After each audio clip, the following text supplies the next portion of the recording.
લાંબી રેસ માટે NBC bearings, a CK Birla group company. રાજકોટમાં સીલ કરાયેલા આરોગ્યલક્ષી એકમ અને શાળાને ખોલવા મહાનગરપાલિકાની શરતી મંજૂરી.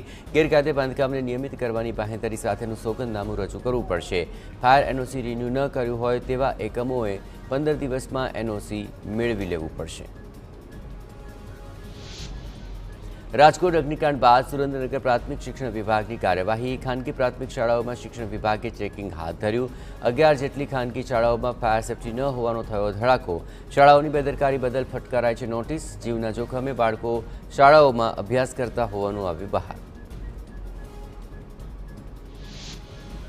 અરવલ્લી જિલ્લાની 3 શાળાઓને સીલ કરવા આદેશ. મોડાસાની 2 અને મેઘરજની 1 શાળા સીલ કરવા નિર્ણય.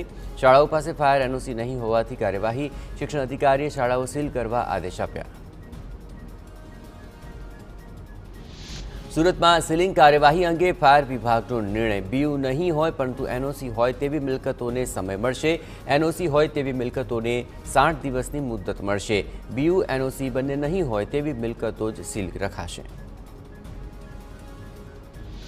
લાંબી રેસ માટે NBC bearings, a CK Birla group company.